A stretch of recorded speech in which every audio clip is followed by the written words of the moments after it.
Baik, saya Paulina Sri Fajar BR Aritonang dengan NIM 11920700055 akan melanjutkan pembahasan selanjutnya.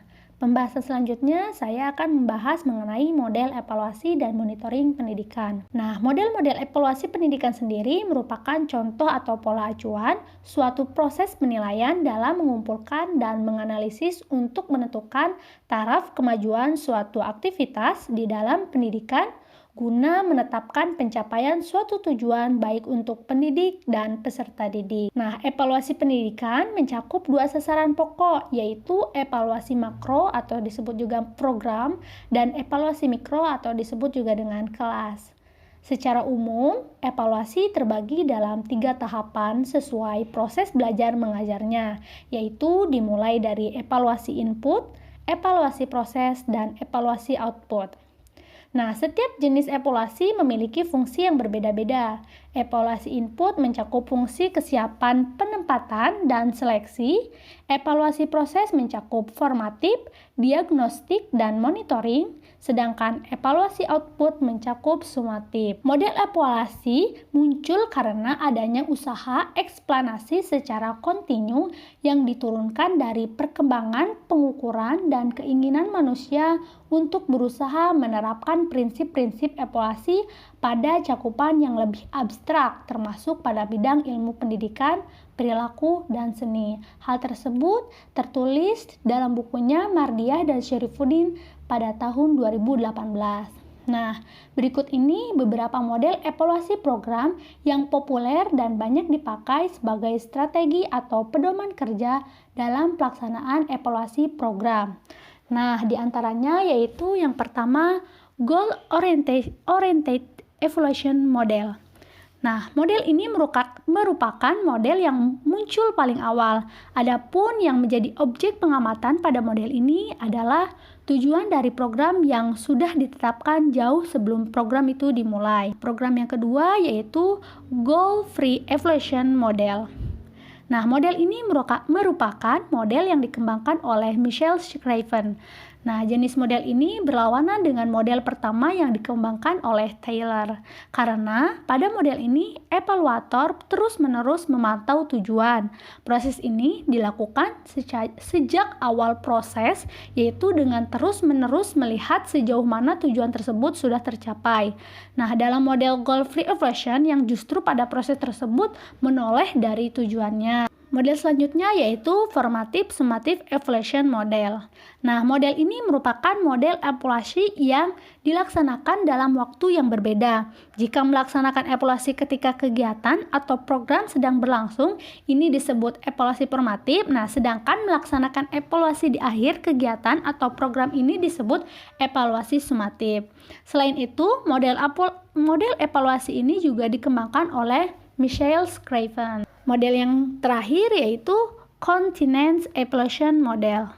Nah, model evaluasi yang dikembangkan oleh Steck, model ini menekankan pada dua hal pokok, yaitu deskripsi dan pertimbangan yang di dalamnya ada 3 hal pokok yang menjadi objek atau sasaran evaluasi, dan bagi evaluator harus mampu mengidentifikasi dari 3 hal itu. Yang pertama yaitu antecedent yang diartikan sebagai konteks, yang kedua yaitu transaksi yang diartikan sebagai proses, dan yang ketiga outcomes yang diartikan sebagai hasil. Pembahasan selanjutnya saya akan membahas mengenai monitoring dan evaluasi di negara USA atau disebut juga dengan United States of America.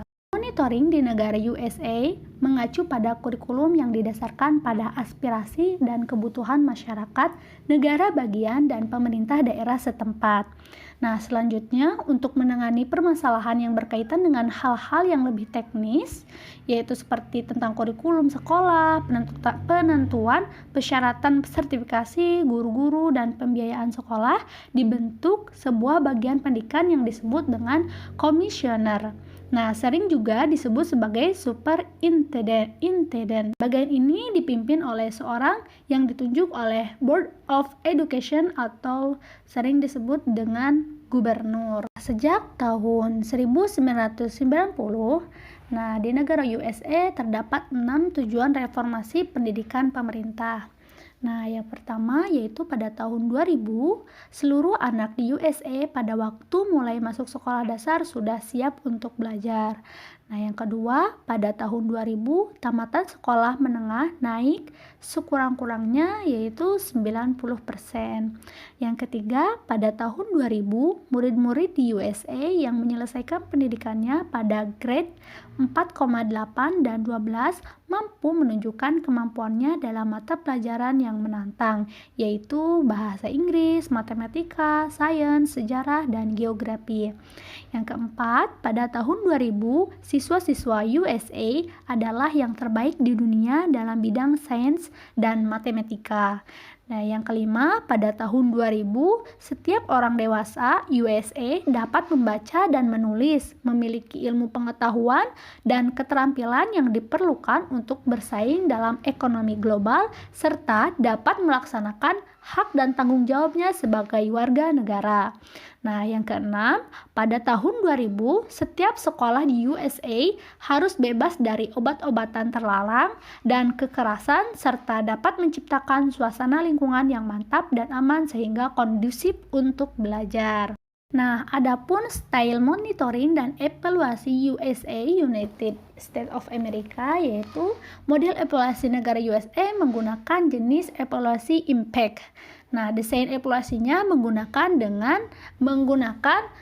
desain eksperimental di mana siswa secara acak dimasukkan ke dalam control group dan treatment dengan tujuan tertentu menggunakan metode fixed effect model. Nah, adapun tujuan diadakannya evaluasi di negara USA ini yaitu untuk menjawab, nah, apa dampak school-based mentoring program terhadap interpersonal siswanya, nah, hubungan dengan orang dewasa dan keterlibatan dalam suatu komunitas, nah, terus agar bisa mendapat apa dampak school-based mentoring program terhadap keterlibatan sekolah siswa, misalnya seperti kehadiran, perilaku yang baik terhadap sekolah, dan prestasi atau akademis.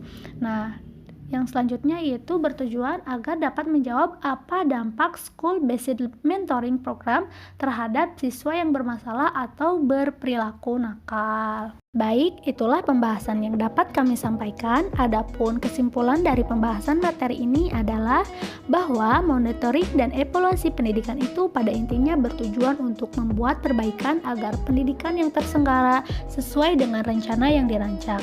Adapun hasil dari monitoring dan evaluasi pendidikan tersebut dimaksudkan untuk meningkatkan efisiensi dan efektivitas suatu program pendidikan dan juga untuk dilakukannya perencanaan lanjutan dalam memperbaiki kekurangan dan kendalanya baik dalam proses administrasi maupun manajemennya. Cukup sekian yang dapat kami sampaikan. Mohon maaf apabila terdapat banyak kekurangan. Kami dari kelompok 13 pamit undur diri. Wabillahi taufik wal hidayah. Akhirul kalam. Wassalamualaikum warahmatullahi wabarakatuh.